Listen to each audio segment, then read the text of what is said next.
Hi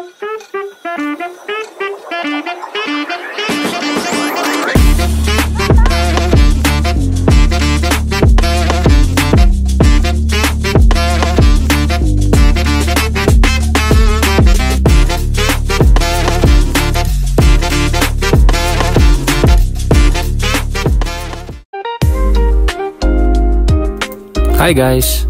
Welcome again sa vlog ko for today. Nandito kami ngayon sa Piano di Bobbio, which is dito yung pinakamalapit na mountain o montanya kung tawagan naman sa Italiano. Mountain na pinupuntahan ng mga tao kasi 1 hour and siguro 30 minutes drive lang yung papunta dito sa mountain na to. So, sa part na yan, papunta kami pa entrance na. Nakapagbayad na kami kanina kung nakita nyo. Ililink ko na lang sa video na to kung how much yung price kapag once na nagpunta kayo dito.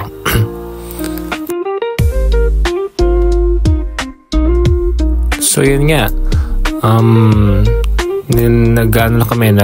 pumapasok na kami sa loob. Meron silang yung ticket na hawak namin, which is ilalapit mo lang doon para mag-open siya. So ayan na yung cable car na sasakyan mo pupunta rin sa mountain, which is doon nga sa Piano di Bobbio. Actually, siguro yung biyahe doon paakyat, more or less 10 minutes paakyat doon sa mountain. So kahit pa paano mag-i-enjoy ka naman yan. Makikita mo kasi yung marami mga park. Nakita mo sa likod, marami nakapark na cars. Tapos ayun yung paakyat. Depende sa panahon.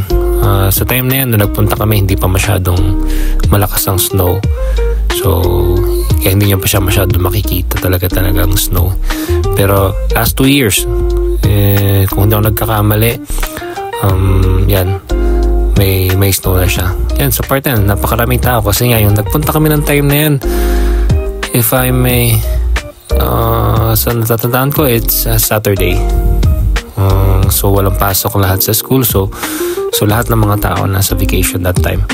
So bago kami mag-ikot, bago mag-enjoy yung mga kids, kumain muna kami sa restaurant na to, Risto Funivia. Yon. So yan, habang naghihintay, kasi nagplan kami na mag-rent ng kung tawagin nila, siguro ang tawag doon sleigh. Yan, 2 na lalaki. So para sakyan nila or mag-enjoy sila doon paakyat sa taas. Yan. So yun, let's go. Pupunta na tayo sa taas.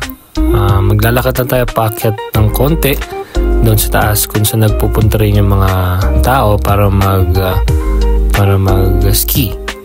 Makikita niyo doon sa taas at napakarami nila.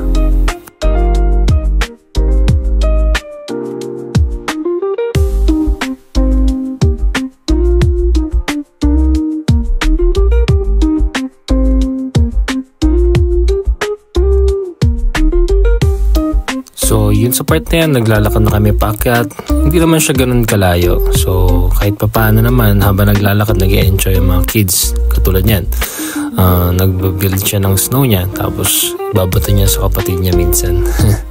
So yan, dun kami napunta madalas kasi dyan sa part na yan, walang masyadong tao, walang masyadong nag-i-ski, tsaka hindi siya delikado, which is parang mas maganda siya para sa mga bata na hindi naman totally talaga mag-i-ski.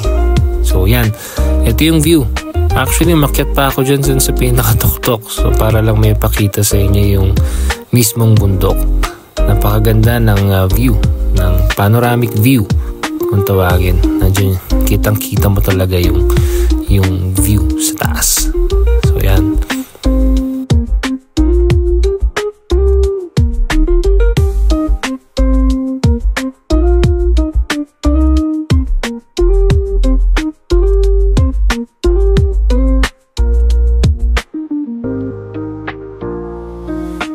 So yan, sa part na yan, tapos na kami mamasyal sa taas, tumingin sa taas ng bundok, kaya nagpapababa na kami. Napakadulas pala, ngayon ko lang nalaman, kapag once na ganyan ng snow, napakadulas. Kaya kailangan doble ingat talaga. Ayan, pababa na kami yan kasi mga halos 5 o'clock na yan. Or 4:30 kung hindi ako nagkakamali. Kasi 5 or 5:30 magsasara na sila kasi bawal na mag-station ng sobrang late. Kasi nga siguro medyo delikado at madilim na.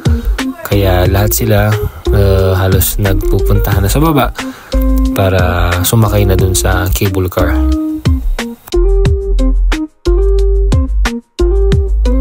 Dito naman sa part ng video na to, yun yung pinakamahaba na pwede kang mag-slide ng mga bata.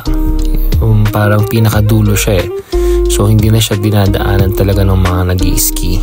Nandiyan na yung meron ka lang ng sleigh na para magpadulas or other things na may dala ka na para gamitin mo para mag-slide ka, which is yung mga kids para mag-enjoy sila. Ayun. So yan, enjoy na enjoy ang mga bata. So yung time nila talaga priceless kung tawagin. Nagstay kami dyan for about 30 minutes siguro para lang masulit yung time before kami bumaba or before kami sumakay sa cable car. Ayun. So yun, iwan ko lang sa inyo yung video and enjoy. Sana makapunta rin kayo dito sa Piano di Bobbio. Every details na gusto nyong itanong sa akin, just comment down below so I can answer all of your questions. Bye guys!